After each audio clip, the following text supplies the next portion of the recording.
இப்போ யார் சாப்பிடலாம் அப்படின்னு கேட்டிங்கன்னா, யார் இந்த மாதிரி நார்மல் ஹெல்த்தில் இருக்கீங்களோ, உங்களுக்கு அசிடிட்டி ஜாஸ்தியாக இருக்கோ, யார் கோல்டு வராது, வீசிங் வராது, அந்த மாதிரி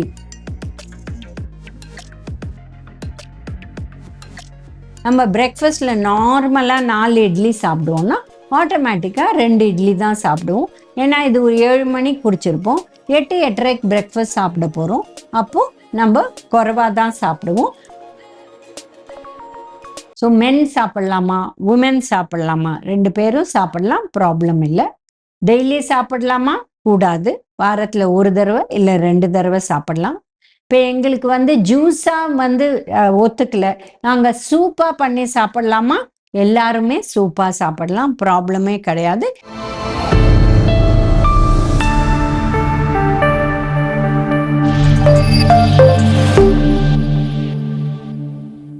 காஸ்மோ ஹெல்த் வியூவர்ஸ்க்கு வணக்கம். நம்ம வெண்பூஷணி ஜூஸோட ஹெல்த் பெனிஃபிட்ஸை பற்றி பார்க்க போகிறோம். இப்போ வெண்பூஷணின்னா எது? வெளியில் பச்சையாக இருக்கும், உள்ள வெள்ளையாக இருக்கும். இப்போ அமாவாசைக்கெல்லாம் அதை உடைப்பாங்க, திருஷ்டி சுற்றி போடுவாங்க. அந்த பூஷணிக்காவை பற்றி நம்ம பேசுகிறோம்.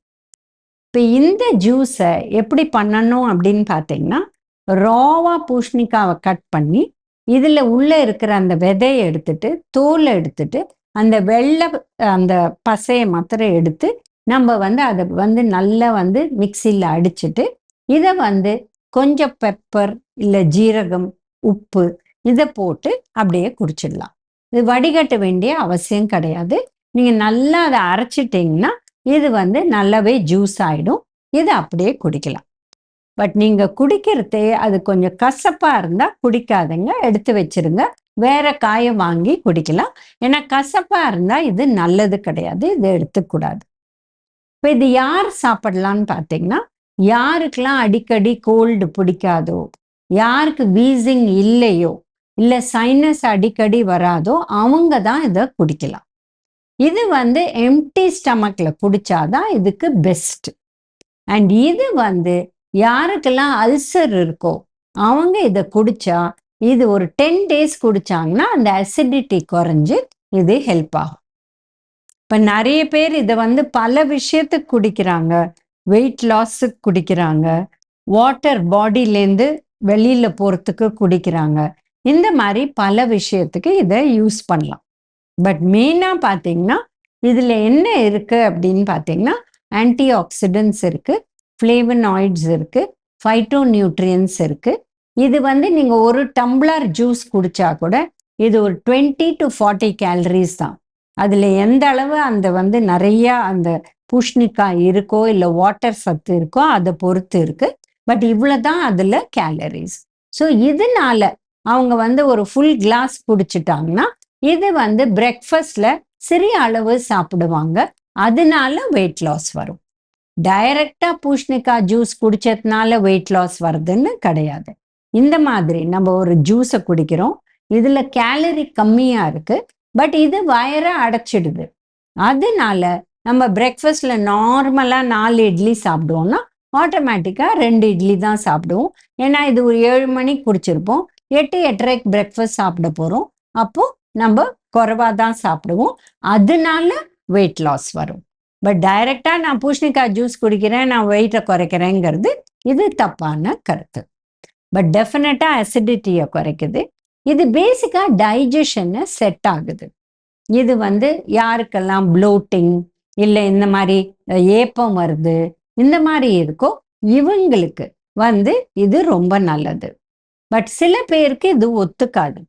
சில பேருக்கு கோல்ட் காஃப் வராதவங்களுக்கு கூட சில பேர் இது குடிச்சா அவங்களுக்கு உடனே தொண்டை கட்டிக்கும், அந்த மாதிரி ப்ராப்ளம் வரும்.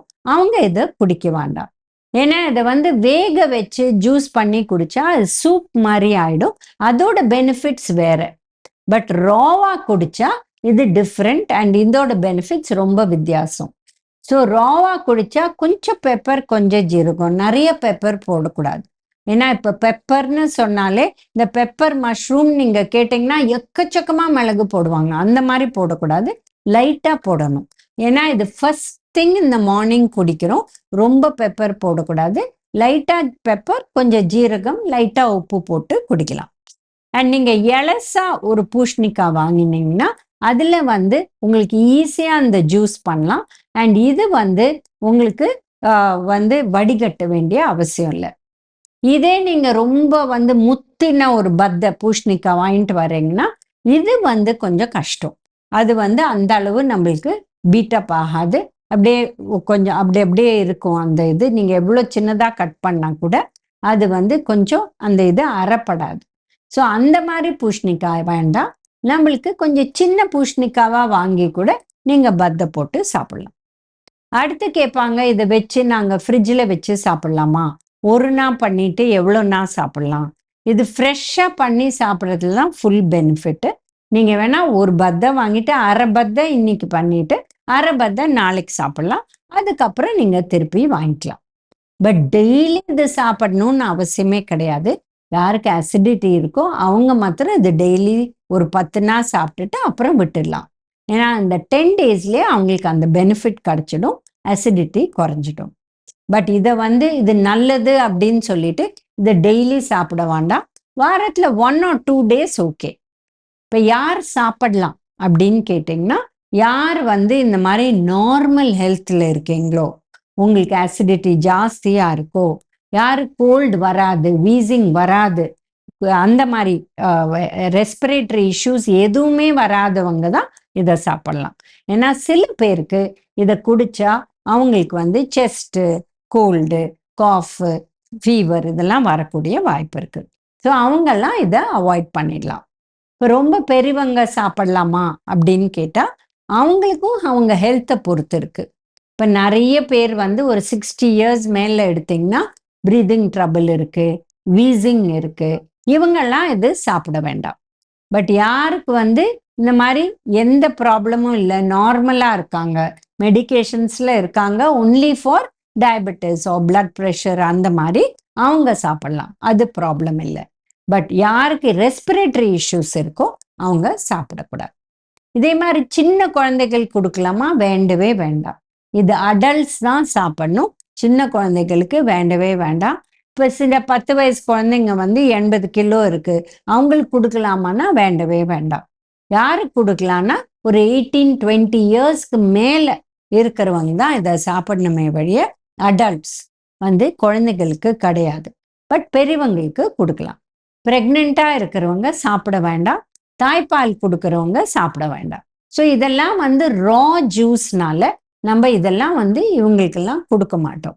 ப்ரெக்னன்சி இல்லை தாய்ப்பால் கொடுக்குறவங்க இல்லை இந்த ரொம்ப சின்ன குழந்தைங்க இவங்களுக்கெல்லாம் இது கிடையாது. Only between 18 to 20 years to till senior citizen. But இந்த கண்டிஷன்லாம் இருக்கக்கூடாது. So men சாப்பிட்லாமா, woman சாப்பிட்லாமா? 2 பேரும் சாப்பிடலாம், ப்ராப்ளம் இல்லை. டெய்லி சாப்பிடலாமா? கூடாது. வாரத்தில் ஒரு தடவை இல்லை 2 தடவை சாப்பிடலாம். இப்போ எங்களுக்கு வந்து ஜூஸாக வந்து ஒத்துக்கலை, நாங்கள் சூப்பாக பண்ணி சாப்பிடலாமா? எல்லாருமே சூப்பாக சாப்பிடலாம், ப்ராப்ளமே கிடையாது. இதை வேக வச்சுட்டு அடிச்சுட்டு நீங்கள் வந்து அதில் பெப்பர், ஜீரகம் போட்டு தாராளமாக சாப்பிடலாம், வடிகட்டவே வேண்டாம். ஏன்னா அது வேக வச்சோடனே ரொம்ப அழகாக அது வந்து அரைச்சிடும்.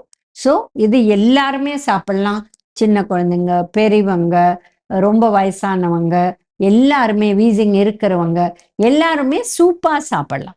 பட் ஜூஸாக சாப்பிட்றது கோல்ட் ப்ராப்ளம்ஸ் இருக்கிறவங்க சாப்பிட வேண்டாம். வெண்பூசணியோட ஹெல்த் பெனிஃபிட்ஸ் பார்த்தோம். இன்னொரு வீடியோவில் சந்திக்கலாம்.